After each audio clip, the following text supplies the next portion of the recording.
Okay, great. Yep, we can see it here. Can you hear us? Yeah, I can hear you. Okay, just a quick introduction. So Zhiting's been, I guess, a member of the CASA project really the longest, because he, along with some others, worked on the development of TexR at the start, and currently professor at UCSD, working on a lot of interesting stuff towards standardizing a broad set of machine learning methods. Okay, Zhiting, take it away. Okay, thanks, Willie. Hey, everyone. Yeah, it's too bad I cannot join the workshop in person, but yeah, I'm happy to discuss our recent works about a standard model of machine learning and how we can use the standard model theory to mechanically design approaches or solutions to a lot of novel fundamental learning problems and applications.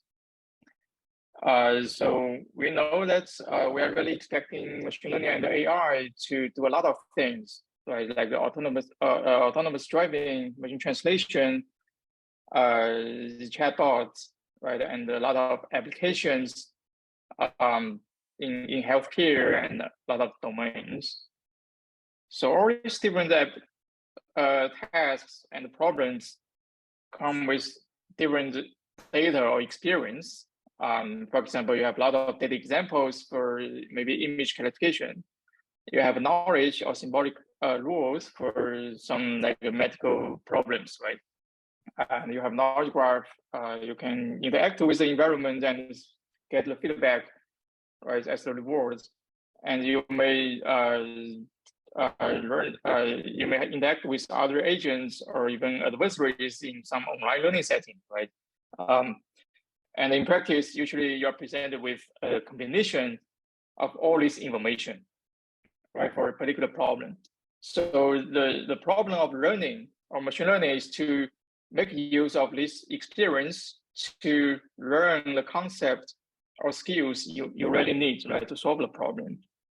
So speaking of learning, we know that human learning has the hallmark of using all these different type of experience or information to learn anything we want, right? For example, to learn a language, we can read examples, right? We can learn from the grammar, right? We can interact with our teacher and make mistakes and get correction from our teacher, right? And we also interact with our peers to get feedback and information, right? So human learning can, with this single brain, we can use all these different type of information.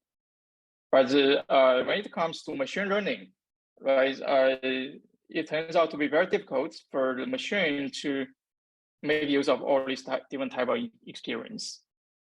In contrast, what we get is from the decades of machine learning research is this kind of a very bewildering set of machine learning algorithms, right? Each of the algorithms was designed to use one particular type of information or experience, right? Like a maximum likelihood estimation is to use the data examples, right? Reinforcement learning or imitation learning is to use the reward functions from the environment, right? And there are a lot of other algorithms to use other type of experience.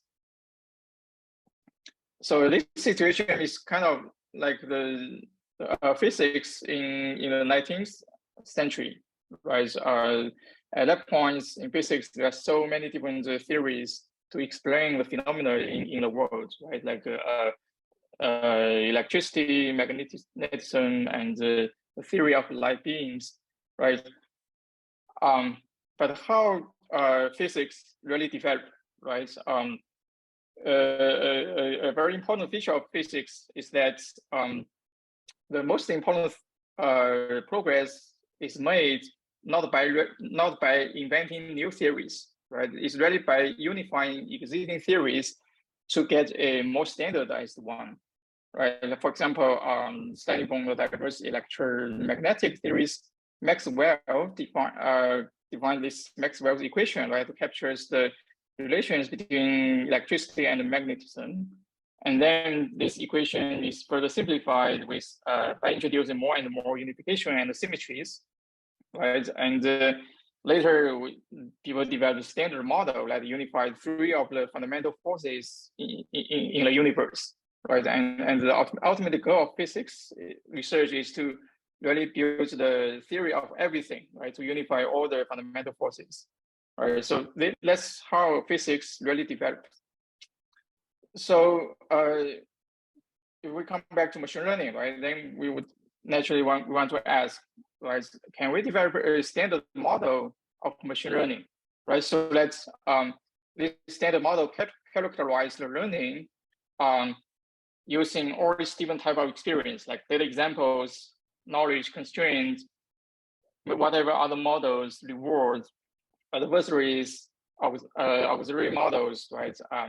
Using all these different type of experience to learn any type of model you want, right, for your problem. Like maybe the model is a graphical model, maybe it's a neural network of arbitrary architectures, right? Or maybe it's a world model to simulate the physical world, right? And many other different type of models, right? What's the learning mechanism in between, right? To bridge the experience and the model of and the target model. So this is our recent work discussing a possible standard model of machine learning. It turns out that we can somehow characterize many of the learning mechanisms with this single, very concise objective function. This objective function has three terms. First, so in this, you have this target model, right? P-fit. You want to learn this target model, right? It can be of any type. And you have this different experience. This experience is captured in one of the terms in the standard model. This F function captures any experience you have, like data examples, logical rules, knowledge graph. Okay. And the second term, divergence, measures the fitness of your target model in the learning system. So basically, you want to minimize the divergence between the target model and a so-called teacher model, Q, which is kind of an auxiliary distribution we introduced into the objective function, so that you found this one, and later we'll show that this equation is really a general equation that recovers many of the learning algorithms. Okay, and the third term is the uncertainty term that's characterize the complexity of the whole learning system. So you want to regularize the complexity. Okay, so with these three terms, you have this standard equation of the learning objective. So here's the illustration of the mechanism, right? You have the target model of any type. So you introduce the teacher model, which is defined by the experience you have and regularized by uncertainty, right? And then you want to measure the divergence between the target model, which is can be seen as a student, and you basically want to mimic the prediction behavior of the teacher. Okay, you have different forms of the divergence to capture the distance. Okay, so with this standard model, we show that this model really encompasses a lot of well-known machine learning algorithms in different machine learning paradigms as a special cases. So this is a subset of algorithms. We show them that are special cases, like in all different algorithms in supervised learning, right? You have data augmentation, data reweighting, and maybe active learning, right? And the posterior regularization, which to use the constraint in the learning process, right? And the reinforcement learning, knowledge distillation is to use another model to train the model of interest, right? And adversarial learning, and even learning in the online setting, right? You have the very well-known multiplicative algorithm, right, in online learning. So all these different prominent instances in different learning paradigms are special cases of the standard model. I won't dive into the details, but this table basically summarizes some of the relations of the algorithms, right? So by specifying the key components in the standard model, like the experience function and some alpha and beta, which are the hyperparameters in the equation, you can recover all these specific algorithms. So with this standard model as a base theory, right? What we can get besides the understanding of all these different relations between algorithms, another very practical implication is that now we are enabled to make this mechanical design of learning approaches with all experiences. Where you have all this experience in your problem, we can now use all of them to train the model of interest. So here are some examples from our recent work. The first is, okay, now we can use the symbolic knowledge to learn neural networks, right? This is an important problem in neurosymbolic learning. Right? You have a lot of knowledge bases, right? Or maybe a knowledge base in a particular domain. Okay, we can consume them as the experience function, and then you plug in the model of interest, like a bird model here, right? And then with this objective, you optimize the model, right, to consume all the knowledge information in the knowledge. Okay, and the second example is that with the flexibility of the objective function, right, you can do the other way around.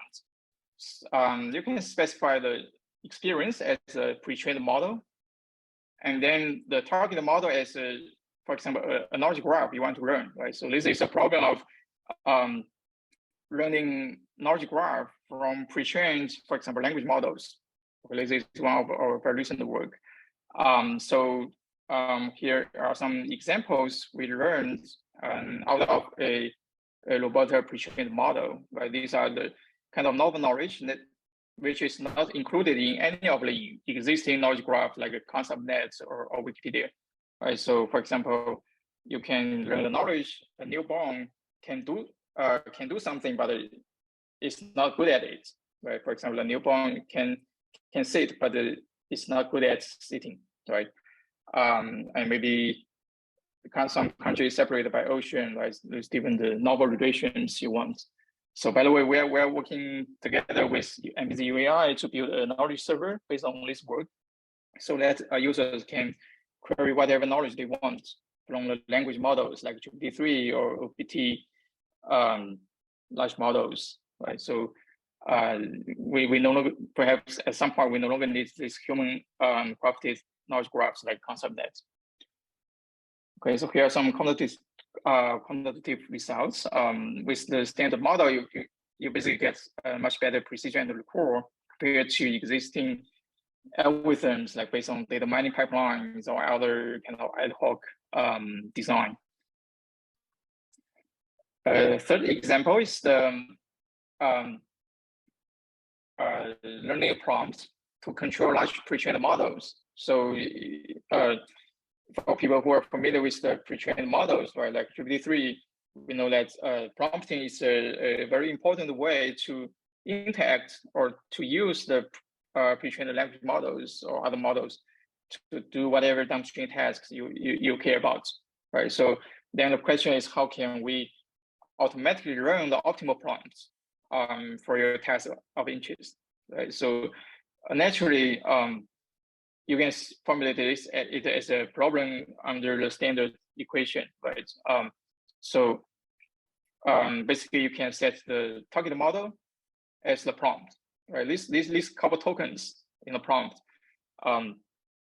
is something you want to learn, right? It's captured by fit, and then you have whatever information you have in the as the training signal, right? Maybe you have a couple of data points, maybe you have the reward function, right? Or other whatever knowledge you have. Then you just plug these experiences into this experience turn, and you do optimization. So you got the prompt, right? So this is another work using kind of reinforcement learning, or like as a special case of the standard equation.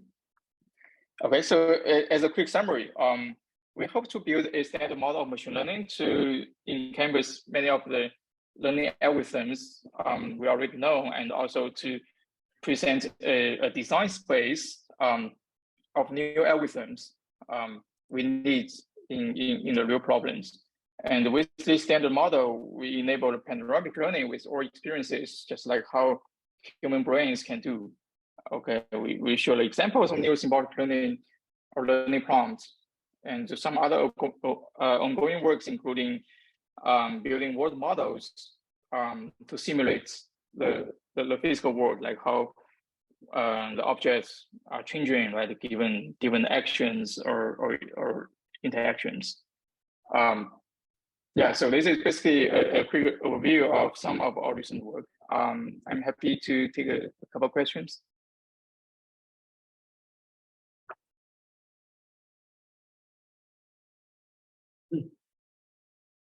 Hey, so Zhiting, by the way, can you hear me as I ask a question, Zhiting? Yeah, I can hear you. Hey guys, so it's Chirap over here.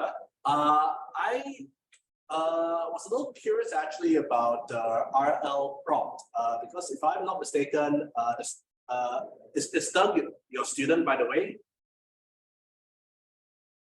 Sorry, can I repeat your question?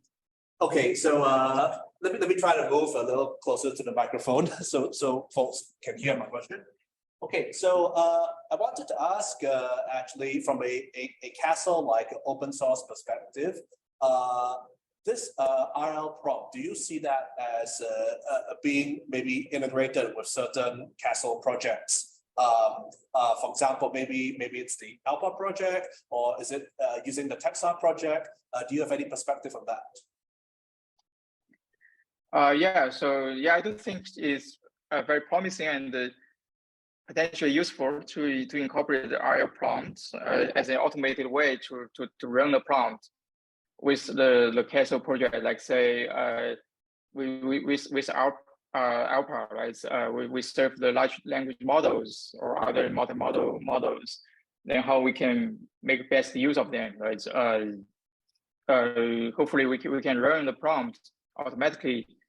Right, so yeah, I definitely think that this is a very useful thing, and actually compared with other, human engineered prompts, we show that our prompt is much better in terms of the performance, and also is efficient. And there are even other interesting applications, like say we want to use large model like OPT 175 billion model or GPT-3 model, which is very expensive to optimize.